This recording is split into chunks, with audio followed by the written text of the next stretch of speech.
அஸ்ஸலாமு அலைக்கும் வரஹ்மத்துல்லாஹி வபரகாத்துஹு. அல்ஹம்துலில்லாஹ் நஹ்மதுஹு வ நஸ்தஈனுஹு வ நஸ்தக்ஃபிருஹு வ நஊது பில்லாஹி மின் ஷுரூரி அன்ஃபுஸினா வ மின் ஸய்யிஆத்தி அமாலினா மை யஹ்திஹில்லாஹு ஃபலா முலில்ல லஹு வ மை யுத்லில்ஹு ஃபலா ஹாதிய லஹு.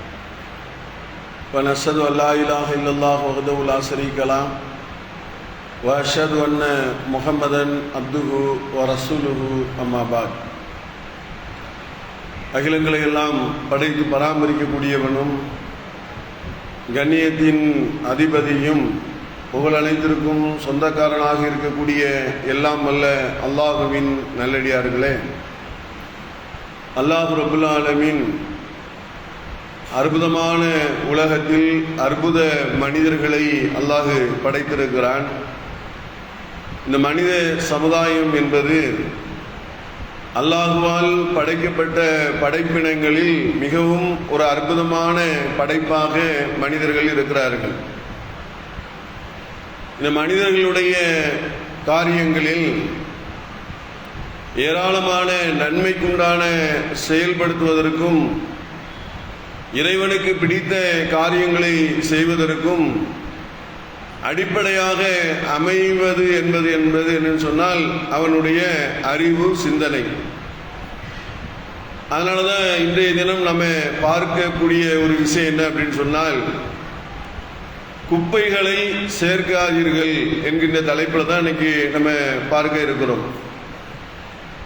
இப்போ நம்முடைய வீடுகளில் குப்பைகளை சேர்க்கிறோம், கடைகளில் குப்பைகள் சேருவது போன்று இருக்கிறது.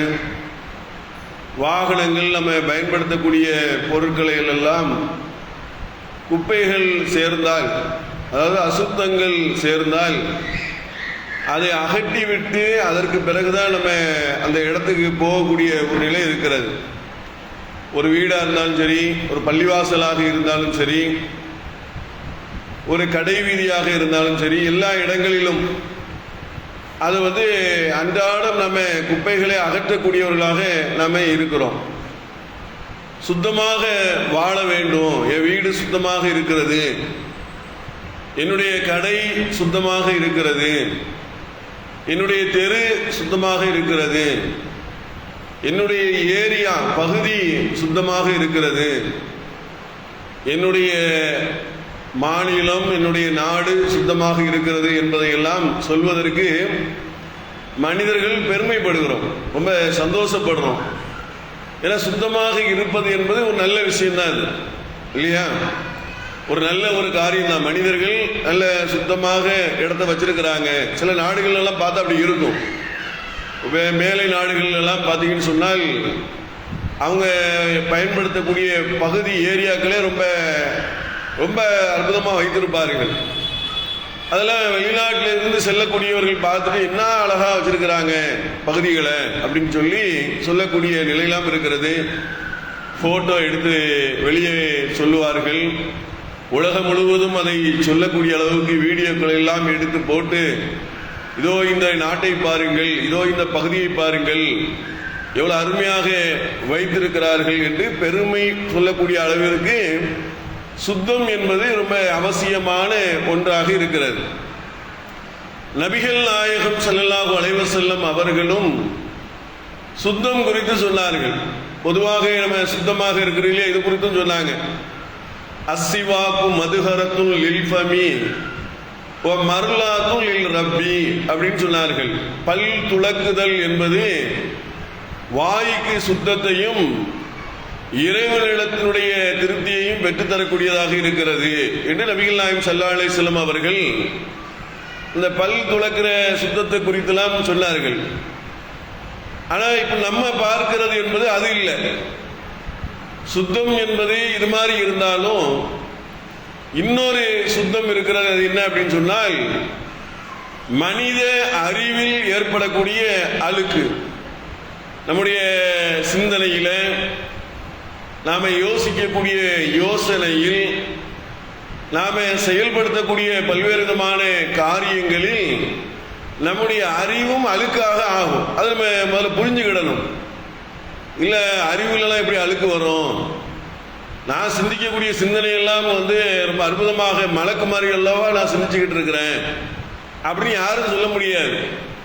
ஏன்னா இறைவன் மனிதனை எப்படி படைத்திருக்கிறான் என்று சொன்னால், ஹுலிக்கல் இன்சானு லைஃபா, மனிதனை பலகீனமாகத்தான் அல்லாஹ் படைத்திருக்கிறான் என்று அல்லாஹ் ரப்பல் ஆலமீன் சொல்லுகிறான். நீங்கள் பாவம் செய்யாமல் இருந்தால் அல்லாஹ் ரப்பல் ஆலமீன் பாவம் செய்து மன்னிப்பு கேட்கக்கூடிய ஒரு சமுதாயத்தை உருவாக்கி இருப்பான் என்று அல்லாஹ் ரப்பல் ஆலமீன் பாவம் செய்யக்கூடிய நிலையில்தான் மனிதர்கள் இருக்கிறார்கள் என்கின்ற விஷயத்தை சொல்வதை நாம் பார்க்கிறோம். அப்ப இந்த உலகத்தில் மனிதர்கள் என்பவர்கள் நன்மை தீமையின் மூலம் தான் பரிசித்து பார்க்கக்கூடிய நிலையில தான் இருக்கிறாங்க எல்லாருமே. இல்ல எங்களுக்கெல்லாம் பரிச்சையெல்லாம் கிடையாது அப்படின்னு யாருமே சொல்ல முடியாது இல்லையா? எல்லா மனிதர்களுக்கும் மத்தியிலுமே இறைவன் என்ன பண்ணியிருக்கிறான் என்று சொன்னால், நன்மை மற்றும் தீமையை கொண்டு பரிசித்து பார்க்கிறான்.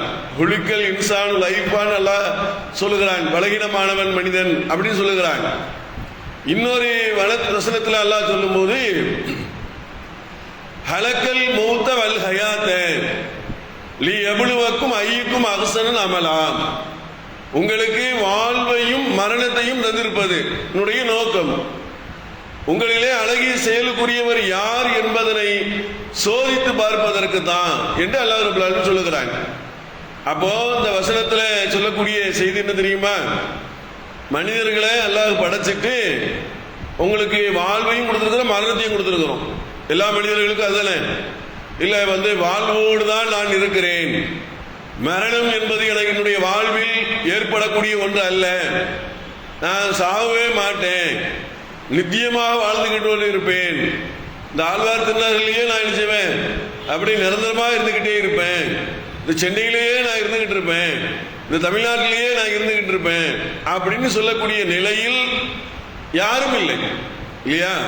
அதுதான் எல்லாம் சொல்றாங்க, ஹலக்கல் மௌத்த வல் ஹயாத்த, உங்களை நம்ம படைச்சிருக்கிறோம், வாழ்வையும் மரணத்தையும் படைத்திருக்கிறோம், லி எவ்வளவுக்கும் ஐயுக்கும் அகசன்னு அமலாம், உங்களுக்கு அங்களில் அழகிய அமலுக்குரியவர்கள் அழகிய செயலுக்குரியவர் யார் என்பதனை சோதித்து பார்ப்பதற்கு தான் அப்படின்னு இறைவன் என்ன செய்கிறான், மனிதன் படைத்திருப்பப்பட்டதனுடைய நிலையை குறித்து தெளிவாக எச்சரிக்கை செய்யக்கூடிய நிலையை பார்க்கிறோம். இப்ப இந்த உலகத்தில் நம்ம வாழும் போது சிறு வயதில் இருந்தே நிறைய விஷயங்கள் நம்ம சிந்திச்சுக்கிட்டே இருக்கிறோம் இல்லையா?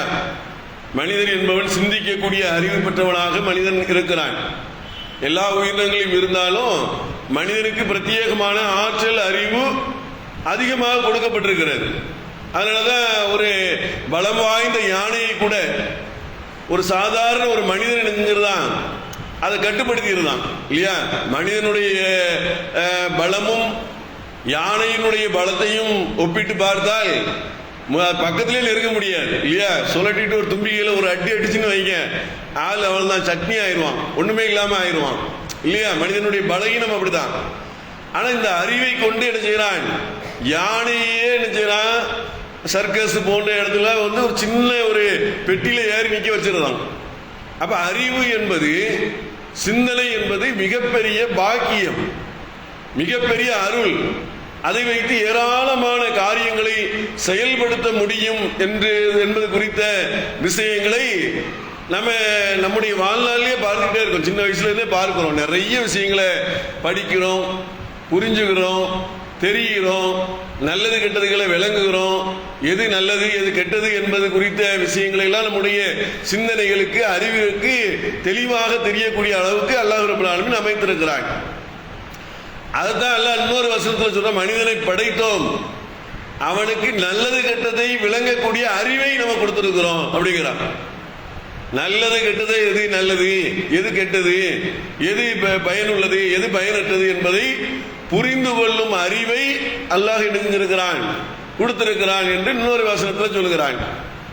அதே மாதிரி இன்னொரு வசனத்தில் சொல்ல, மின் நுத்ஃபத்தின் ஹலகஹு கத்தரா சும்ம சபீல யஸ்ஸரா சும்ம அமாதஹு அக்பரா, மனிதனை அற்பமாக படைத்து பின்னர் வாழ்வதற்குண்டான வழியை நாம் ஏற்படுத்தி காமிச்சோம் அப்படிங்கிறான்.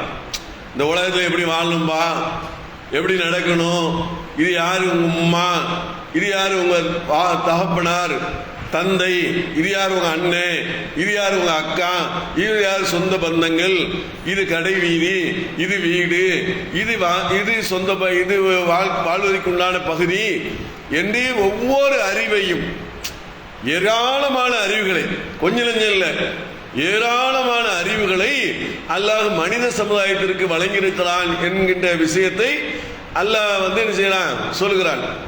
அப்போ அதான் சொல்றான், படைச்சிட்டு சும்மா சபீல எஸ்ஸரா வாழ்வதற்குண்டான வழியை நாம் அவனுக்கு காட்டவில்லையா அப்படின்னு கேட்கிறான். அப்படி தரலையா அப்படின்னு சொல்றான். சரி, இப்போ இந்த உலகத்தில் வாழ்வதற்குண்டான நிலை என்னன்னா அறிவை வைத்துதான், அப்படித்தானே? நம்ம சிந்தனை வைத்துதான் நம்ம இந்த உலகத்தில் வாழ்றோம். இப்போ இந்த சிந்தனையில தூசி படியுமா, சிந்தனையில குப்பை சேருமா, சிந்தனையில நம்ம சிந்திக்கக்கூடிய சிந்தனையில தேவையற்ற விஷயங்கள் சேருமா என்று சொன்னால் சேரும் என்பதுதான் உண்மையான ஒரு விஷயம், இல்லையா? நபிகள் நாயகம் ஸல்லல்லாஹு அலைஹி வஸல்லம் சொன்னார்கள், ஷைத்தானுடைய தாக்கம் உங்களுக்கு ஏற்பட்டால் அஊது பில்லாஹி மினஷ் ஷைத்தானிர் ரஜீம், விரட்டி எறியப்பட்ட சைத்தானிடமிருந்து பாதுகாப்பு தேடுங்கள் அப்படின்னாங்க. எந்த அளவுக்கு என்று சொன்னால், தொழுகையில் நின்று விடுவான். தொழுகையில போய் நம்ம நிக்கிறோம் வைங்க, தொழுகையில நின்ன உடனே வதுக்குரு வதுக்குரு நினைச்சு பாருன்னு சொல்லிக்கிட்டே இருப்பான். தொழுகையில நம்ம நின்னா நம்ம அல்லாஹ் அக்பர் தக்பீர் கட்டி நின்ன உடனே என்ன செஞ்சிருவான், உடனே நம்ம என்ன நினைக்கணும், அல்லாஹ் அக்பர் தக்பீர் கட்டியாச்சு, வானத்தை படைத்ததை பத்தி யோசிச்சு பார்க்கலாம், பூமி படைத்ததை பத்தி யோசிச்சு பார்க்கலாம், மனிதர்கள் படைத்தது குறித்து யோசிச்சு பார்க்கலாம், இந்த அண்ட சராசரங்களுடைய நிலைகள் குறித்து யோசிச்சு பார்க்கலாம், கேலக்சியை பத்தி யோசிச்சு பார்க்கலாம், தண்ணீருடைய அற்புதத்தை பத்தி யோசிச்சு பார்க்கலாம், காடு மலைகளை படைத்திருப்பதை பற்றி யோசிச்சு பார்க்கலாம், பறவைகளை படைத்திருப்பதை பற்றி யோசிச்சு பார்க்கலாம், மீன் வர்க்கங்களை பற்றி யோசிச்சு பார்க்கலாம், காற்றை பற்றி யோசிச்சு பார்க்கலாம், உணவை பற்றி யோசிச்சு பார்க்கலாம். இதெல்லாம் யோசிக்க சொல்றான் குர்ஆன்ல. நம்ம குர்ஆன் ஓதும் போது அப்படித்தானே, அல்லாஹ் அக்பர் தக்பீர் கட்டோன்னு அப்பலா யன்லுரூன கைஃப குலிகத், நீங்க யோசிச்சு பார்க்க வேண்டாமான்னு கேட்கிறான். நீங்க என்ன செய்யுங்க, யோசிச்சு பாருங்க, ஒட்டகம் எவ்வாறு படைக்கப்பட்டிருக்கிறது என்பது குறித்து அவர்கள் யோசிச்சு பார்க்க வேண்டாமா அப்படிங்கிறான், சிந்திச்சு பார்க்க வேண்டாமாங்கிறான். அப்ப சிந்திக்கணும். எப்போ அல்லாஹ் அக்பர் தக்பீர் கட்டின உடனே குர்ஆன்ல என்ன வசனம் சொல்லப்படுகிறதோ, எது குறித்து அல்லாஹ் சொல்லுகிறானோ அது குறித்து யோசிச்சுக்கிட்டே இருக்கணும், இல்லையா? இதர் சம்சு குவிரத், இதன் நுஜூமுன் கதரத், இதழ் ஜிபாலு சுயிரத், இதழ் இஷாரு உத்திலத். இப்படி சூரியன் சுருட்டப்படும் போது, மலைகள் பெயர்க்கப்படும் போது, நட்சத்திரங்கள் உதிர்க்கப்படும் போது, கருவுற்ற ஒட்டகங்கள் கவனிப்பாரட்டு விடப்படும் போது அப்படின்னு அல்லாஹ் அக்பர் தக்பீர் கட்டின உடனே அந்த வானத்தை பற்றியும் பூமியை பற்றியும் சூரியன் உதிர்க்கப்படுவது குறித்தும் நட்சத்திரங்கள் பெயர்க்க உழுவது குறித்தும் கடல் தீமூட்டுவது குறித்துலாம் எல்லாம் எச்சரிக்கை பண்றானே, அந்த வசனத்தை குறித்து நம்ம நினைக்கிறோமா? அல்லாஹ் அக்பர் தக்பீர் கட்டின நம்ம சமையல் குறித்து நினைக்கிறோமா? நம்ம கடையை குறித்து நினைக்கிறோமா? நம்ம சொந்த பந்தங்கள் குறித்து நினைக்கிறோமா? நம்ம பிள்ளைகள் குறித்து நினைக்கிறோமா? நம்ம பேரம் பேத்தி குறித்து நினைக்கிறோமா? எது நம்மளுடைய சிந்தனையில வந்துருக்கு தெரியல. அதை நினைச்சுப்பாரு, இதை நினைச்சுப்பாரு, இதை நினைச்சுப்பாரு, வீடை பத்தி நினைச்சுப்பாரு, இந்த ரமலானுக்கு ட்ரெஸ் எடுக்கல பாரு அதை பத்தி நினைச்சுப்பாரு, இன்னைக்கு நேரத்தை என்ன குழம்பு வச்சா அதை பத்தி நினைச்சுப்பாரு, இப்படின்னு அது நம்மளை தூண்டுறானா இல்லையா? என்ன நீங்க அல்லாஹ் அக்பர் தக்பீர் கட்டினோடனே நம்முடைய சிந்தனையில் எண்ணங்களை தூண்டி நம்மளை குழப்பி விடக்கூடிய வேலையை சைத்தான் செய்வான். அப்ப அதை சுத்தம் பண்றது எப்படி? இப்ப அவனை என்ன ஓட விடணும். அவனை ஓட விடுறது, நம்ம வீட்டுக்கு ஒரு திருடன் வரான், திருடன் வந்தவனே என்ன செய்யறோம், அந்த திருடனை விரட்டணும், எடுக்கிறோம், கம்பு எடுறா ஆடுறா ஓடுறா அப்படின்னு சொல்லி கம்பை எடுத்துக்கிட்டே துரத்திட்டு ஓடுறவங்களா இருக்கிறாங்க. பெண்கள் கூட அது மாதிரி என்ன, சிங்கத்தை முறத்தால் விரட்டிய பெண்கள்லாம் இருக்காங்கல்ல, அந்த மாதிரி திருடனை ஓட ஓட விரட்டக்கூடிய அளவுக்கு பெண்கள்லாம் இருக்கிறார்கள். அப்போ வீட்டுக்கு ஒரு திருடன் வந்தால், நம்ம பைக்கு வாகனத்தை திருடக்கூடியவர்களாக ஒருத்தர் வந்தான்னு சொன்னா அது நமக்கு தெளிவா தெரியுது.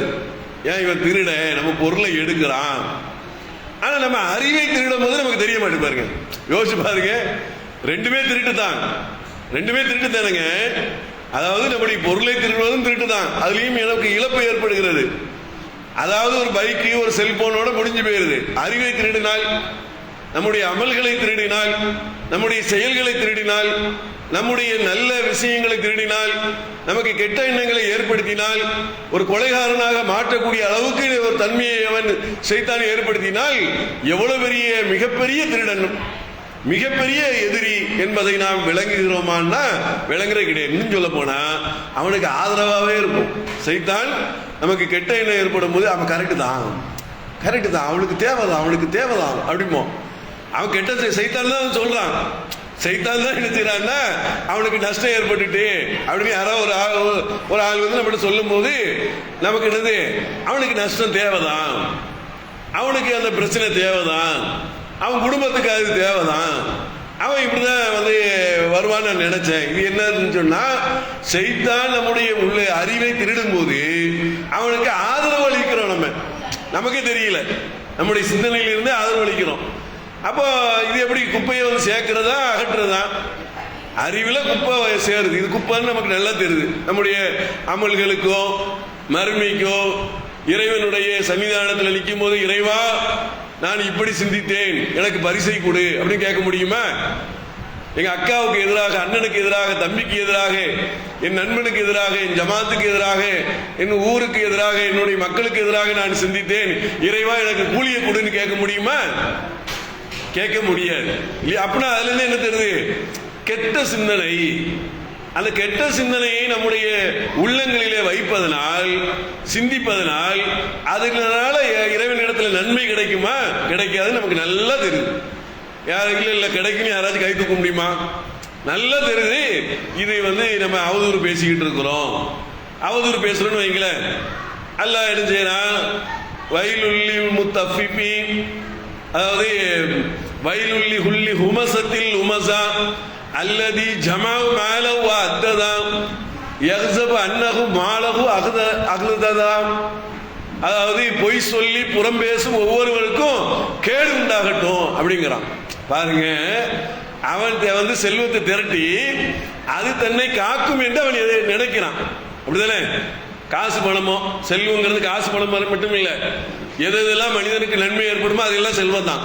வெறும் காசு பணத்தை மட்டும் அல்ல சொல்லல, எதெல்லாம் தன்னை காக்கும் என்று நினைக்கிறானோ அதெல்லாம் செல்வம் இல்லையா? பிள்ளை என்னை காப்பான், 5 பிள்ளைகள் இருக்குது, 5 ஆம்பளை பிள்ளைங்க, இந்த 5 ஆம்பளை பிள்ளைகள் என்னை வச்சு நல்லா காப்பாத்துவாங்கன்னு நினைச்சு ஒருத்தர் நினைச்சா தப்பு ஒண்ணு கிடையாது.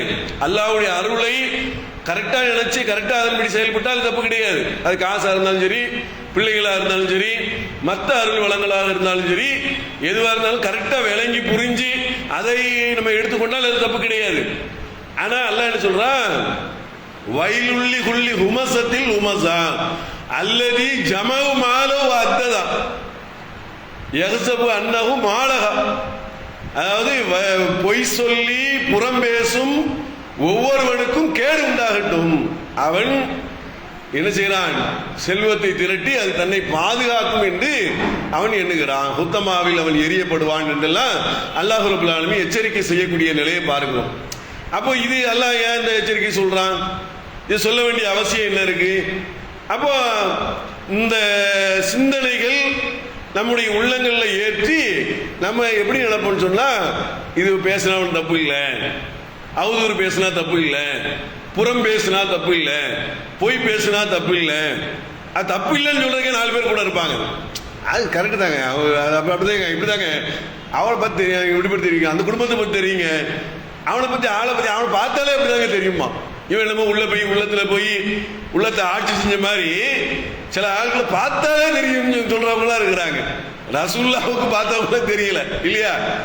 ரசூலுல்லாஹ் ஒரு கூட்டத்தார் வர்றாங்க, எங்களுடைய சமுதாயத்திற்கு குர்ஆனை ஓத சொல்லி கொடுப்பதற்காக வந்து சஹாபாக்களை அனுப்புங்க அப்படின்னு கேட்கிறாங்க. 70 காரிகளை நபிகள் நாயகம் ஸல்லல்லாஹு அலைஹி வஸல்லம் அவங்க அனுப்பி வைக்கிறாங்க. 70 பேர், 1 2 10 பேர் 20 பேர் இல்ல, 70 பேரை நபிகள் நாயகம் அவர்கள் அனுப்பி வைக்கிறார்கள். 70 பேரையும் கொண்டுட்டானுங்க. எவ்வளவு பெரிய விஷயம் பாத்தீங்களா? ரசூலுல்லாஹ்வுக்கு தெரியல. இந்த சஹாபாக்களை கூட்டிட்டு போய் அவங்க கொலை செய்வாங்க அப்படிங்கிறது ரசூலுல்லாஹ்வுக்கு தெரியல. ஏன் முகத்தை பார்த்தவனே கரெக்டா கண்டுபிடிக்கிற அளவுக்கு சொல்றாங்கல்ல, முகத்தை பார்த்துட்டே அவளை பார்த்தாலே எனக்கு அப்படிம்பாங்க. சில பெண்கள் அவளை பார்த்தாலே அப்படிம்பாங்க. ஏன் நீ உள்ளத்தை பார்த்தியா, உள்ள அவங்க உண்மையான அமலை பார்த்தியா, அவங்களுடைய சிந்தனையை பார்த்தியா, உள்ளத்துல அவங்க சிந்திக்கக்கூடிய சிந்தனை தெரியுமா? சில பேர் சொல்ல அவனை பார்த்தாலே எனக்கு அவன் சரியில்லை அப்படின்னு தெரிஞ்சு போச்சுப்பாங்க. ரசூலுல்லாஹ்வுக்கு தெரியாம இருக்கு பாருங்க, ரசூலுல்லாஹ்வுக்கு தெரியல. அப்போ இது பாருங்க, மனிதர்கள் என்ன செய்றாங்கன்னா பேசும்போது அவதூறுகளையும் பொய்களையும் புரட்டுகளையும் பேசுறதுனால என்ன ஆகும் தெரியுமா? உள்ளத்துல அழுக்கு சேர்ந்துக்கிட்டே இருக்கும்.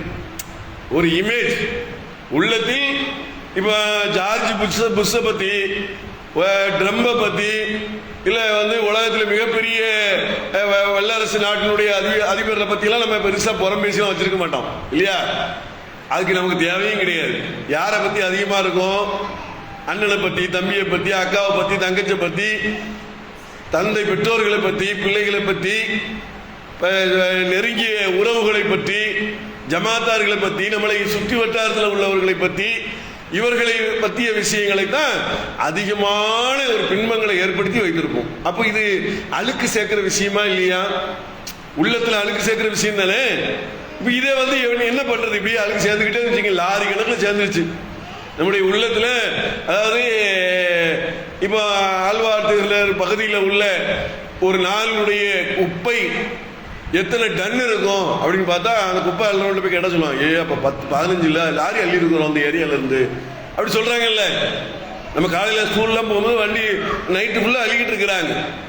15 டன்னு அளவுக்கு இவ்வளவு குப்பையை நாங்க இந்த ஏரியால இருந்து அள்ளி இருக்கிறோம். நம்ம உள்ளத்துல உள்ள குப்பையை இடையே போட முடியாது. அவ்வளவு குப்பைகள் உள்ளத்துல சேர்ந்துகிட்டே இருக்கும்போது, அதுதான் இஸ்லாம் என்ன சொல்லுதுன்னா, அழகாக அற்புதமாக சொல்லுகிறது, உங்க உள்ளத்தை தூய்மைப்படுத்தியவர் வெற்றி அடைந்தார். எவ்வளவு அற்புதமான வசனம் பாருங்க. வஅம்மாமன் தஹா வஆஸருல் ஹயாத்தத் துன்யா வ இன்னல் ஜஹீம ஹியல் மஹ்வா வ அம்மாமன் காஃப மகாம வ நஹன் நஃப்ஸ அனில் ஹவா வ இன்னல் ஜன்னத ஹியல் மஹ்வா. எவ்வளவு அற்புதமான வசனம் பாருங்க. யார் தனது மனோ இச்சையின்படி நடக்கிறார்களோ, அதாவது மன இச்சைனா உள்ளத்தினுடைய மன விருப்பத்தின்படி நடக்கிறார்களோ, அவர்கள் நரகம்தான் அவர்களுடைய கூலி, செல்லுடைய இடம் நரகம்தான். யார் தனது உள்ளத்தை தூய்மைப்படுத்துகிறார்களோ, அல்லாஹ் அழகா சொன்னா பாருங்க, யார் தனது உள்ளத்தை தூய்மைப்படுத்துகிறார்களோ அவர்களுக்கு சொர்க்கம்தான் கூலி. உள்ளத்தை தூய்மைப்படுத்தினா சொர்க்கத்துக்கு செல்லலாம். யார் மனோ இச்சையின் பிரகாரம் நடக்கிறார்களோ அவர்கள் நரகம்தான் செல்வார்கள் என்று ரொம்ப அற்புதமாக அல்லாஹ் ரப்பல் ஆலமீன் சொல்கிறான். அம்மாமன் தஹா வாசருல் ஹயாத்த துன்யா, இந்த துனியாவுடைய வாழ்க்கையை தேர்ந்தெடுத்து கொண்டு இருக்கிறார்களோ, வாசருல் ஹயாத்த துன்யா வ இன்னல் ஜஹீம ஹியல் மஹ்வா வ அம்மாமன் காஃப மகாம வ நஹன் நஃப்ஸ அனில் ஹவா வ இன்னல் ஜன்னத ஹியல் மஹ்வா. யார் தனது இறைவன் முன்னால் நிற்பதை அஞ்சி, இறைவன் முன்னால நம்ம நிக்க இருக்கிறோம், இறைவனுடைய விசாரணையின் முன்னால் நிற்க இருக்கிறோம் என்று நினைத்து அஞ்சி தனது உள்ளத்தை தூய்மைப்படுத்திக் கொள்கிறார்களோ அவர்கள் சோழம் தான் அவர்களுடைய கூலி என்று அல்லாஹ் ரப்பல் ஆலமீன் ரொம்ப அற்புதமாக உள்ளம் குறித்த விஷயங்களையே அல்லாஹ் தெளிவாக சொல்லியிருக்கக்கூடிய நிலையை பார்க்கிறோம். அப்ப நம்முடைய வாழ்க்கையில எப்படி மற்ற விஷயங்கள் எல்லாம் அதுல இன்னொன்று கவனிக்கணும். என்ன அப்படின்னு சொன்னா, அப்ப உள்ளம் அழுக்கே ஆகாதா, சுத்தமாவே இருக்குமா அப்படின்னு கிடையாது. எல்லாருடைய உள்ளத்தையும் அழுக்காக்குற மாதிரி தான் எல்லாம் படைச்சிருக்கிறான். புரியுதா உங்களுக்கு? இப்போ வீடு, கடை, பள்ளிவாசல் இருக்குன்னு வைங்க. இந்த பள்ளிவாசலுக்கு பெருநாக்கு ஊருக்கு போயிட்டாங்க, மோதினாரு, அசரத்து எல்லாரும் ஊருக்கு போயிட்டாங்க. ஊருக்கு போயிட்டு பார்த்தோன்னு சொன்னா அவ்வளோ தூசியா இருக்கும். அசரத்துக்கு என்ன செய்வாரு, அது போட்டு ரொம்ப சுத்தம் பண்ணி, மோதினாருக்கு சுத்தம் பண்ணி, அது பண்ணி இது பண்ணி ஒரு 2 நாள் 3 நாள் பள்ளிவாசல் நம்ம பயன்படுத்தாத போது, அதனுடைய பள்ளிவாசல் பயன்படுத்தினா இது அதிகமான மக்கள் தொழாத போது எல்லாம் ஊருக்கு போயிட்டாங்கன்னு வைங்க. அங்க இப்ப ஊருக்கு நெல்லைக்கு போயிட்டாங்க, அந்த ஆழ்வா திருநருக்கு போயிட்டாங்க அப்படின்னு சொன்னா இங்க என்ன ஆகும்? இப்படி இருக்கு இல்லையா? இதே மாதிரிதான் நம்முடைய உள்ளமும். அப்போ அசுத்தம் ஏற்படக்கூடிய நிலையில் இருக்கும்போது உள்ளத்தை நம்ம தூய்மைப்படுத்துவதற்கு என்ன வழி? அதுதான் அல்லாஹ் ரப்பல் ஆலமீன் சொல்றார், தூய்மைப்படுத்தியவர் வெற்றி அடைந்தார். அதற்கு எப்படி தூய்மைப்படுத்துறது? அதான் அல்லாஹ் சொல்றார், அல்லாஹ் முன் நிற்கக்கூடிய நாளை அஞ்சுபவருக்கு அப்படிங்கிறான். இறைவன் முன்னால் நாம் நிறுத்தப்படக்கூடிய ஒரு நாள் இருக்கிறது. அதை யோசிச்சு பாருங்க. ஒவ்வொரு நாளும் காலையில் எழுந்த உடனே இன்னைக்கு எல்லாம் எப்படி ஆயிடுச்சுன்னு சொன்னா, எடுத்த உடனே அப்படியே கண் அப்படியே தேடுறான். தேடி செல்போன் எங்க இருக்குது அப்படின்னு எடுத்த உடனே செல்போனை தான் எடுத்துறான், பார்க்கறான். அப்படி ஆயிடுச்சு. ஆணும் பெண்ணும் எடுத்த உடனே செல்போன் தான். காலையில் எந்திரிச்ச உடனே சைத்தான்ல ஆரம்பிச்ச மாதிரி செல்போன்ல தான் ஆரம்பிக்கிறான். எடுத்த உடனே செல்போன் தான்.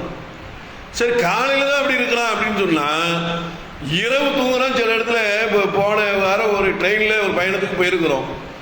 தூங்கலான்னு ஒரு 8-9 மணிக்கு அப்படி பார்த்தா ஒரு சின்ன பிள்ளை அவங்க அம்மாட்ட கேட்டுக்கிட்டே இருக்கு, ஏதோ கேள்வியெல்லாம் கேட்டுக்கிட்டு இருக்கு. அது சும்மா இருக்குன்னு சொல்லிட்டு நைட்டு 11:30 மணி வரைக்கும் நல்லா விளங்கியாங்க. ஒரு பெண்மணி நைட்டு 11:30 மணி வரைக்கும் செல்போன்ல சீரியல் பார்த்துக்கிட்டு இருக்கு. சீரியலோ என்ன பார்த்துக்கிட்டு நைட்டு அந்த புள்ள கேட்கக்கூடிய கேள்விக்கு கூட பதில் சொல்ல மாட்டேங்குது. நீ சும்மா இருக்குன்னு சொல்லி எப்படி ஆயிடுச்சு பார்த்தீங்களா உலகத்தினுடைய நிலை பார்த்தீங்களா? ஒரு பெண் சமுதாயமே மாறிடுச்சு. அப்ப ஆண் சமுதாயம் அவன் எப்படி இருப்பான்? இவன் 11:30 மணி, அவன் 1:30 மணி தான் தூங்குறான். 1:30 மணி வரைக்கும் செல்போன்லயே செல்போன்ல அப்படி வச்சுக்கிட்டு செல்போனை அப்படியே போட்டுட்டு அப்படியே படுத்து தூங்கிடலாம். காலையில் பார்த்தா பேங்க் பேலன்ஸ் எல்லாம் எடுத்துட்டு போயிடலாம். யாரு? திருடன். இந்த ஆன்லைன்ல போட்டு வச்சான்னு வைங்க, அவனுக்கு கரெக்டா அவனுக்கு தெரியுது. நைட்டு ஃபோன் பண்ணி கேட்கறான், நைட்லயே தூக்கத்திலே ஓடிபி சொல்லிடுறான் சில பேர். அதோட காசு பணமும் சேர்ந்து போயிருது. உண்மையில நடக்குது. இப்படி ஒரு பக்கம் நடக்குதுன்னு வைங்களேன். ஆனா இஸ்லாம் மார்க்கம் நமக்கு எப்படி கட்டு தந்திருக்கிறது? சீக்கிரமாக தூங்க சொல்லி கட்டு தந்திருக்கிறது. இஷாக்கு முன்னால் அஷா உணவு இருந்தால் உணவை முற்படுத்துங்கள், நிறைய முன்னாடி சாப்பிட்டுருங்க, சீக்கிரமாக தூங்குங்கள். இரவில் பணி இருந்தால் வேற விஷயம். ஒரு வாட்ச்மேன் டியூட்டி இருக்குது, வேற பணிகள் இருக்குது, ஒரு ட்ரெயின் டிரைவரா இருக்கிறேன், இல்லை ஒரு பஸ் டிரைவரா இருக்கிறேன், அவங்க இரவுல தானே ஓட்டுறாங்க. அது ஒன்றும் தப்பு கிடையாது. டியூட்டி இல்லாம நம்ம வெறுமனே இருக்கக்கூடியவர்களாக இருந்தா இரவில் சீக்கிரமாக தூங்க வேண்டும். ஒண்ணு, தூங்கும் போது நம்ம வீட்டை எப்படி சுத்தம் பண்ணிட்டு காலையில் எழுந்து பெருக்கிறோம்ல, பெருக்கி சுத்தம் பண்ற மாதிரி காலையில் எந்திரிச்ச உடனே உள்ளத்தை தூய்மைப்படுத்துறதையும் இஸ்லாம் சொல்லி தந்திருக்குது. இரவுல தூங்கும் போதும் உள்ளத்தை தூய்மைப்படுத்திட்டு தூங்கு அப்படின்னு சொல்லுது. யாராவது உட்கார்ந்து அப்படி செய்யறாங்களா? யோசிச்சு பாருங்க. ரசூலுல்லாஹ் சொன்னாங்க, தூங்கும் முன்னால துவா இருக்குது, அந்த துவாவை ஓதிட்டு வலது பரமாக படுத்து தூங்குறதுக்கெல்லாம் வழிகாட்டினார்கள். இவன் அப்படியே கமந்து அடிச்சு கிடப்பான் பாருங்க. அப்படியே கமந்து அடிச்சு இதயம் கிடந்து துடிக்கும் பயங்கரமா கஷ்டமா. ஏன்னா அது இதயத்தினுடைய கடமைகளும் தூங்கும்போது தெரியாது. அது அவ்வளோ அப்படி படுக்க கூடாதுன்னு சொல்றாங்க. கமந்து அடிச்சு அப்படியே செல்போனை பயன்படுத்திய மாதிரி அப்படியே தூங்கிடுவார்கள். அப்படிலாம் இருக்கிறது. ஆனா ரசூலுல்லாஹ் என்ன கேட்டாங்கன்னா, துவா ஓதுங்க, குல் ஹுவல்லாஹு அஹத் ஓதுங்க, குல் அஊது பிரப்பின் நாஸ் ஓதுங்க, குல் அஊது பிரப்பில் ஃபலக் ஓதுங்க. ஓதி அவர்கள் மேனையில் தேய்த்து கொண்டுதான் இரவில் படுப்பார்கள். காலையில் எழுந்தவுடனும் இதை செய்வார்கள். நபிகள் நாயகம் ஸல்லல்லாஹு அலைஹி வஸல்லம் இரவுல தூங்கும் போதும் இறைவனை நினைத்துட்டு தான் தூங்கி இருக்கிறாங்க. நல்லா விளங்கிக்காங்க. இரவுல தூங்க போறாங்க. இறைவா, இன்றைய தினம் எனக்கு உயிரை கொடுத்தாய், உடலை ஆரோக்கியமாக தந்திருக்கிறாய், உணவை தந்திருக்கிறாய், நீ படைத்த இந்த காற்றை நான் சுவாசிச்சிருக்கிறேன். எவ்வளவு காற்றை அன்றைய இதில் நம்ம சுவாசிச்சிருக்கிறோம். உணவை தந்திருக்கிறாய், நீரை தந்திருக்கிறாய், வாழ்வதற்குண்டான வாய்ப்பை தந்திருக்கிறாய், இதுக்கு நன்றி இறைவான்னு சொல்லி என்னைக்காவது உட்கார்ந்து தூங்குறதுக்கு முன்னாடி ஒரு 10 நிமிஷம் உட்கார்ந்து நம்ம அப்படி நினைச்சிடணும்னு வைங்களேன், அதுதான் உள்ளத்தினுடைய அழுக்குகளை தூய்மைப்படுத்துறது. நம்ம நன்றி செலுத்துறோம், அல்லாஹ்வுக்கு நம்ம நன்றி செலுத்துகிறோம். குல்லவது பிரபின்னாஸ், குல்லவது பிரபில் ஃபலக்கு, குல் ஹுவல்லாஹு அஹத், இதெல்லாம் ஓத சொல்லி சொன்னார்கள். இதெல்லாம் மனிதனுடைய உள்ளங்களை தூய்மைப்படுத்தக்கூடிய ஒரு விஷயமாகவும் இருக்கிறது. முடிச்சுகளில் மறைந்து கொண்டு முடிச்சுகளில் ஊதக்கூடிய பெண்களின் தீங்கை விட்டும் இறைவா உன் இடத்துல பாதுகாப்பு தேடுகிறேன். அத்தகையவர்கள் ஜின்களிலும் மனிதர்களும் இருக்கிறாங்க, கெட்ட எண்ணங்களை ஏற்படுத்தக்கூடியவன்னு சொல்லி அந்த வசனத்திலேயே என்ன செய்து வருகிறது. அப்ப நம்ம உட்கார்ந்து எல்லா இடத்துல துவா செஞ்சு, இறைவா இன்றைய தினம், இப்போ உதாரணத்துக்கு இன்னைக்கு சனிக்கிழமைன்னு வைங்க, இன்றைய சனிக்கிழமை அன்று இன்று காலையிலிருந்து மாலை இரவு வரை எனக்கு உயிரை கொடுத்து, உடலை கொடுத்து, உணவை கொடுத்து, வாழ்வை கொடுத்து, வாழ்க்கையை கொடுத்து, பெற்றோர்களை கொடுத்து, ஏராளமான அருட்கொடைகளை தந்து நான் இன்றைய தினம் உனக்கு செய்த நன்றிகளை குறித்து நான் நினைத்து பார்க்கிறேன் இறைவா. அற்பத்திலும் அற்பமான ஒரு விஷயம்தான், இருந்தாலும் இதை ஏற்றுக்கொள்வாயாக. நம்ம அல்லாஹ் கொடுத்தக்கூடிய அருள்ல ஒண்ணுக்கு கூட நன்றி செலுத்தல. அல்லாஹ் ஏராளமான அருட்கொடை தந்திருக்கிறான் இல்லையா? பபி ஐய ஆலாயி ரப்பிக்குமா கத்திபான். அல்லாஹ்வுடைய அருட்கொடையில் எதனை நீங்கள் பொய்யென கருதுகிறீர்கள்? அல்லாஹ் கேட்கிறான். எவ்வளவு அருட்கொடைகளை தந்திருக்கிறேன், எவ்வளவு வளத்தை தந்திருக்கிறேன், எவ்வளவு பாக்கியத்தை தந்திருக்கிறேன், எவ்வளவு அற்புதமான வாழ்வை தந்திருக்கிறேன். அப்ப அதை நம்ம நினைச்சு உட்கார்ந்து அப்படி கொஞ்ச நேரம் யோசிச்சுட்டு அல்லா இடத்துல நன்றி சொல்லிட்டு துவா செஞ்சுட்டு அதுக்கப்புறம் முறையா நம்ம தூங்கி இருக்கிறோமான்னு தூங்கணும்னு சொன்னா நம்ம உள்ளத்தை ஓரளவுக்கு நம்ம என்ன செய்யலாம், தூய்மைப்படுத்துவதற்குண்டான ஒரு வழி. அதே மாதிரி எந்திக்குமான்னு சொன்னாங்க. அல்ஹம்துலில்லாஹ் கில்லதி அஹியானா பக்தமா வமர்த்தனா வ இலகில் நுசூர். எந்திரிச்ச உடனே அல்லாஹ்வை புகழுங்க. நம்ம தூங்கி எந்திரிச்ச உடனே நம்ம என்னைக்கு அல்லாஹ்வை புகழ்ந்திருக்கோமா? காலைல எந்திரிச்ச உடனே அப்படி எந்திரிக்க அதான் சொல்லப்பில்ல. அப்படி எந்திரிச்ச உடனே மனிதர்கள் நினைச்சாங்க செல்போன் உலக விஷயங்கள்ல போய் விழுந்துருந்தாங்க. காலைல எந்திரிச்ச உடனே கொஞ்சம் நேரம் நம்ம உட்கார்ந்து தஹஜ்ஜத் நேரத்தில் எந்திரிச்சு தஹஜ்ஜத் தொழுது அல்ல இடத்துல துவா செஞ்சு இன்றைய தினத்தை நல்லபடியாக ஆக்கித்தா. இரவுல ஏற்கனவே தந்த அருட்கொடைகளுக்கு நன்றி செலுத்தி அன்றைய தினம் நாம் செய்த பாவங்களுக்குள்ளான பாவ மன்னிப்பை தேடி அப்படி தூங்கிட்டு காலையில் எழுந்த உடனே இன்றைய தினம் இறைவா எனக்கு நல்ல பாக்கியத்தை கொடு, அருளை கொடு.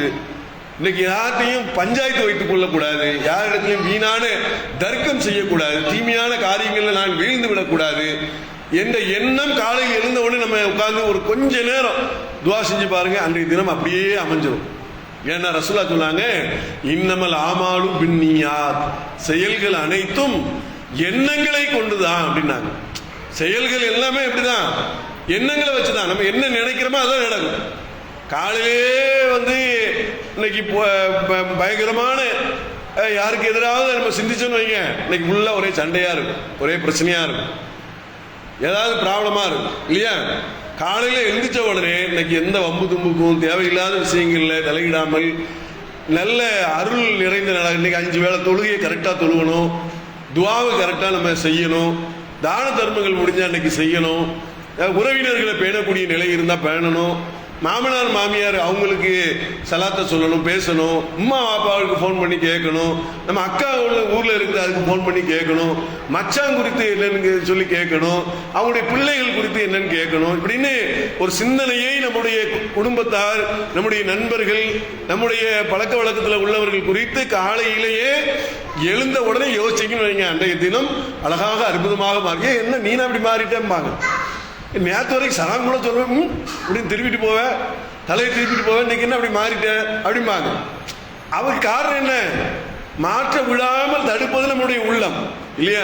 அந்த உள்ளத்தை எல்லா இடத்துல ஒப்படைச்சிட்டு இறைவா இதை எனக்கு சரி செய்தா, ஒழுங்குபடுத்திதா என்று சொல்லி காலை பொழுதில் அதை நாம் கேட்கக்கூடியவர்களாக நாம இருக்கணும். இதுதான் ரசூலுல்லாஹி அலைஹி வஸல்லம் காலையில் எந்திரிச்ச உடனே துவா செய்வாங்க, தூங்கும் போதும் துவா செய்வாங்க. இது ரெண்டும் நம்ம உள்ளத்தை என்ன செய்யும்? தூய்மைப்படும், ரொம்ப பயனுள்ளதாக இருக்கும். ஒரு காலத்தில் என்ன செய்வாங்கன்னு சொன்னா இதை பிள்ளைகளுக்கெல்லாம் சொல்லிக் கொடுப்பாங்க, தாங்களும் பண்ணுவாங்க, பிள்ளைகளுக்கு கற்றுக் கொடுப்பார்கள். நீங்க பாத்தீங்கன்னா இந்த சம்மர் கிளாஸ் வந்துடும், பார்த்தா ஒரே ஜேஜேன்னு கூட்டமா இருக்கும். ஆழ்வார் திருநெல்வேலியில் ஒரு கூட்டம், மதுரவாயில் நெற்குண்டா, அங்க இங்கன்னு பாத்தீங்கன்னா எல்லா இடத்துலயும் பிள்ளைங்களாம் இன்னைக்கு அந்த துவா ஓதிட்டு வந்து அந்த துவா ஓதிட்டு வந்து அதுக்கு பரிசு கொடுத்தாங்க, இது பரிசு கொடுத்த ஒரே பேச்சா இருக்கும், பயங்கரமா இருக்கும். ஒரு வாரைக்கும் அம்மா தூங்குற துவாலை சொல்லட்டா அப்படிங்க அந்த பிள்ளை, சொல்லு பிள்ளை அப்படின்னு உடனே அது என்ன செய்யும்? சொல்லும். என்ன அல்லாஹுமே பிஸ்மிக்க அமுது ஆகியா, பரவாயில்லையே சொல்லி கொடுத்துருக்காங்களே, மதரசால நல்லா அழகா சொல்லி கொடுத்துருக்காங்களே, இன்னும் சொல்லி சொல்லட்டுமா, இன்னும் என்னென்ன ஆயத்தில் குறிச்சு சொல்லட்டுமா, அது சொல்லட்டுமா, இது சொல்லட்டுமா, இதெல்லாம் சொல்லி கொடுத்துருக்காங்களே பரவாயில்லையேன்னு சொல்லி ஒரு வாரம் ரொம்ப அற்புதமா போகும். ஒரு வாரத்துக்கு பிறகு அந்த வீட்டில் பார்த்தீங்கன்னா அங்க தூங்குற துவாவும் ஓதப்படாது, அங்க வேற எந்த துவாவும் ஓதப்படாது. நடக்குதா இல்லையா? யதார்த்தத்தில் நடக்குதா இல்லையா? உண்மை தானே? அப்ப ஏன் ஒரு வாரத்துக்கு தான் இந்த சார்ஜ் நிக்குதா? மௌத்தாகிற வரைக்கும் அந்த வார்த்தைகளை என்னென்ன தூங்குறதுக்கு முன்னாடி ஒரு 5 விஷயத்தை நம்ம சொல்லணும்னு இருக்குன்னு வைங்க. உட்கார்ந்து பொறுமையா 5 விஷயங்களை சொல்லி நம்ம துவா செஞ்சுட்டு நாம அந்த தூங்குற நேரத்தை நம்ம கழிச்சோம் சொன்னா இறைவனுடைய அருள் பாக்கியம் நமக்கு கிடைத்ததாக இருக்கும். அது உள்ளத்தை தூய்மைப்படுத்துவதற்குண்டான ஒரு வாய்ப்பாக அமைகிறது என்கின்ற விஷயத்தையும் நம்ம என்ன செய்து பார்க்க முடிகிறது. இப்படி நம்முடைய உள்ளம் சார்ந்து நிறைய நபிகள் நாயகம் ஸல்லல்லாஹு அலைஹி வஸல்லம் சொன்னாங்க. எந்த அளவுக்கு சொன்னால், சிரமங்களினால் சொர்க்கம் மூட்டப்பட்டுள்ளது அப்படின்னாங்க. மனோ இச்சையினால் நரகம் மூட்டப்பட்டுள்ளது அப்படின்னாங்க. எவ்வளவு அற்புதமான செய்தி பாருங்க. ரொம்ப ரத்தின சுருக்கமாக வாழ்வினுடைய அனைத்து அம்சங்களையும் வாழ்வினுடைய அனைத்தையும் தொகுத்து ரொம்ப அற்புதமா சொல்லிட்டாங்க. சிரமங்களினால் சொர்க்கம் மூட்டப்பட்டுள்ளது, மனோ இச்சையினால் நரகம் மூட்டப்பட்டுள்ளது அப்படின்ட்டாங்க. அப்படின்னா என்ன? இப்போ நம்ம சிரமம் எடுக்கிறோம்னு வைங்களேன், இந்த வாழ்க்கையில இறை திருப்தியை பெறுவதற்காக நம்ம உழைக்கிறோம்னு வைங்க, கண்டிப்பா சிரமம் தான், அதுல மாற்று கருத்துலாம் கிடையாது இல்லையா? காலையில இருந்துச்சு சுப்புக்கு தொழுகை வரோம், 5 நேர தொழுகைக்கு வர்றோம், இல்லை மார்க்க பணிகளை செய்கிறோம், தாவாவுக்கு போகிறோம், குரான் ஓதுறோம். அப்படின்னா நம்மளுடைய நேரங்களெல்லாம் என்ன செய்கிறோம்? செலவு செய்கிறோம் இல்லையா? அப்போ நேரங்களெல்லாம் நம்ம செலவு செஞ்சு இது மாதிரி பண்ணும்போது மற்றவங்கெல்லாம் ஜாலியாக பீச்சுக்கு போவோமா, அங்கே போமா, அங்கே போவோன்னு ஊர் சுற்றிக்கிட்டு இருப்பாங்க. நம்ம என்ன செய்வோம்? தொழுதுகிட்டு துவா செஞ்சுக்கிட்டு இது மாதிரியான காரியங்கள் இடும்போது அது சிரமம் தான். அப்போ சிரமமான காரியங்கள்ல நம்முடைய சிந்தனையை செலுத்தும் போது அப்போ அதுதான் ரசூலுல்லாஹ் நினைச்சாங்க, சிரமங்களினால் சொர்க்கம் உருவாயிருக்கு. சிரமம் எடுத்தா அதுல சொர்க்கம் இருக்கிறது, சொர்க்கத்துக்கு தானே சிரமம் எடுத்து போறோம். மனோ இச்சையினால் மனம் விருப்பத்தின் பிரகாரம் இந்த உலகத்தில் நடந்ததுன்னு சொன்னா நரகம் மூட்டப்பட்டுள்ளதுட்டாங்க. நரகம் அதுலதான். நரகத்துக்கு போறதுக்கு காரணமே என்னன்னு சொன்னா மனோ இச்சை தான் அப்படின்ட்டாங்க. அப்போ மன இச்சை பிரகாரம் என்ன செய்யக்கூடாதான்? வாழக்கூடாது. அந்த உலகத்தில் வாழும்போது மன இச்சை பிரகாரம் என்ன செய்யக்கூடாது? மன இச்சை மாதிரி தான் வாழ்ற மாதிரி தான் இருக்கும் இல்லையா? ஒவ்வொரு மனிதர்களும் வாழ்றதெல்லாம் பார்த்தா இவன் அப்படி வாழ்றாங்க, அவங்க அப்படி வாழ்றாங்க, இவங்க இப்படி வாழ்றாங்க, நீங்க இப்படி வாழ்றாங்க, நான் எப்படி என்ன நான் மட்டும் இப்படி வாழணுமா அப்படின்னா நமக்கு இந்த உலகம் அப்படி கிடையாது. இந்த உலகம் நிரந்தரமானதா, நிலையானதா, நித்தியமானதா, நிம்மதி தரக்கூடியதா? கிடையவே கிடையாது. நமக்கு மட்டும் இல்லை, பில்கேஸும் கிடையாது, அதானிக்கும் கிடையாது, அம்பானிக்கும் கிடையாது, ஜார்ஜ் ட்ரம்புக்கும் கிடையாது. உலகத்தினுடைய அதிபர்களுக்கும் நிம்மதி இல்லை. நிம்மதி இல்லாத பிரச்சனை நடந்துகிட்டு இருக்கு. உலகத்தில் எவ்வளவு பெரிய ஆளா இருந்தாலும் சரி, இந்த உலகத்தில் நிம்மதியாக வாழ்ந்ததாக ஒருவரும் சரித்திரத்தில் இடம் பிடிக்கவில்லை. முடியாது. நிம்மதியாக வாழ்ந்து விட்டோம் அப்படிலாம் சும்மா ஒரு நடிப்பாகத்தான் இருக்குமே தவிர, உண்மையில் ஒருத்தன் பொருளாதாரத்தில் நிம்மதியா இருக்கிறான்னு சொன்னா பிள்ளை செல்வத்தில் நிம்மதி இல்லாம இருப்பான். ஒருத்தர் பிள்ளை செல்வத்திலையும் பொருளாதாரத்தில் நிம்மதியா இருப்பான், மனைவி இடத்துல கணவன் இடத்துல நிம்மதி இல்லாத இதெல்லாம் இருப்பாங்க. ஒரு இடத்துல பொருளாதாரம் இதெல்லாமே இருக்கும், பெற்றோர் இடத்துல நிம்மதி இல்லாம இருப்பாங்க. ஒரு இடத்துல இங்க பாத்தீங்கன்னா சமூகத்துல நிம்மதி இல்லாம இருப்பாங்க. ஒருத்தர் பார்த்தா வியாபாரத்தில் நிம்மதி இல்லாம, கம்பெனிகள்ல நிம்மதி இல்லாம இருப்பாங்க. இருக்கா இல்லையா? எல்லா மனிதர்களும் அப்படிதான் படைக்கப்பட்டிருக்கிறாங்க. அதனால இந்த உலகம் என்பது நிம்மதி தரக்கூடியதே இல்லை, நிரந்தரமான நிம்மதியும் கிடையாது. ஆனா அல்லாஹ் என்ன சொல்லுகிறான்? ஆகிரத் சொர்க்கம் தான் நிரந்தரமான நிம்மதி தரக்கூடிய ஒரு வாழ்வு இருக்கிறது. அல்லாஹ் சொல்லும் போது இன்னலில் முத்தகீன மபாசா வதாயிக வஅக்னாபா கவாயிக அத்ராபா வகஸன் திஹாகா அப்படிங்கிறான்.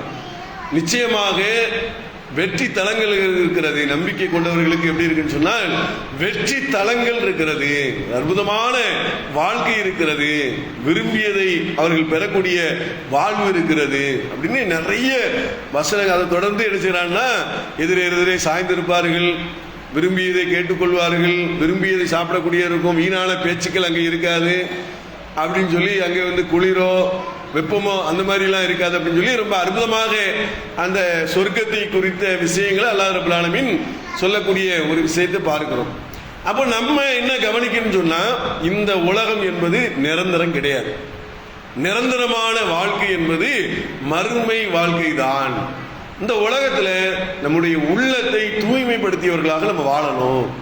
கண்டிப்பாக நம்ம உள்ளம் கசடுகளை ஏற்றுக்கொள்ளக்கூடிய நிலையில் தான் இருக்கும். அந்த கசடுகளை ஏற்படுத்துவது ஷைத்தான்.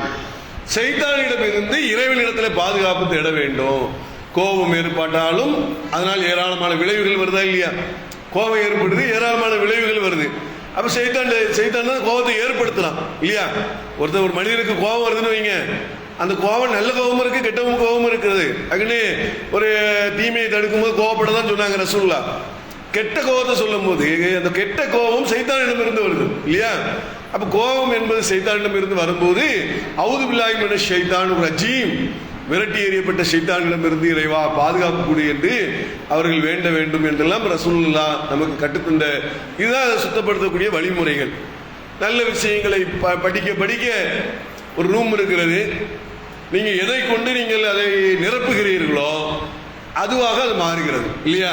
ஒரு ரூம் இருக்குன்னு வைங்க, இது இருக்குன்னு வைங்களேன், இதுல ஒரு ரூம்னு வச்சுக்காங்க, ரூம்ல புத்தகமாக கொண்டு அடுக்கிறீர்கள், அப்படியே ஒரு அலமாரியாக புத்தகமாக அடித்து கொண்டே இருக்கிறீங்கன்னு வைங்க, அது அந்த ரூம் நினைச்சது புத்தக அலமாரியாக பகுதியாக மாறுகிறது. ஒரு பஞ்சு மூட்டையை கொண்டு அடிக்கிட்டே இருக்குன்னு வைங்க, பஞ்சு மூட்டையினுடைய குடோனாக மாறுகிறது. கோணி பையை கொண்டு அடுக்கிறீங்கன்னு வைங்க, கோணி பையனுடைய குடனாக மாறுகிறது. தோல் பை, ஆட்டு தோல் அடுக்கி வைக்கிறீங்கன்னு வைங்க, தோல் குடனாக மாறுகிறது. குப்பைகளை கொண்டு போடுறேன்னு வைங்க, குப்பை குடனாக மாறுகிறது. ஒரு ரூமில் நம்ம எதை அடைக்கிறோமோ அது போலதான் நம்முடைய சிந்தனையில் எதை நம்ம சிந்திக்கிறோமோ அது நம்முடைய உள்ளத்தை ஆட்சி செய்யக்கூடிய நிலைக்கு மாறியது என்று சொன்னால், அது நல்லதை சிந்திங்கள், நல்லதாக அது மாறும். கெட்டதை சிந்தித்தால் கெட்டவனாக நம்ம மாறக்கூடியவர்களாக மாறிடுவோம். கெட்ட செயல்களை விட்டு அல்லாஹ் நம்மளை காப்பாற்ற வேண்டும், நம்முடைய உள்ளங்களை தூய்மைப்படுத்தியவர்களாக வாழ வேண்டும் என்று கூறி முடித்துக் கொள்கிறேன். அஸ்ஸலாமு அலைக்கும் வரஹ்மத்துல்லாஹி வபரகாத்துஹு.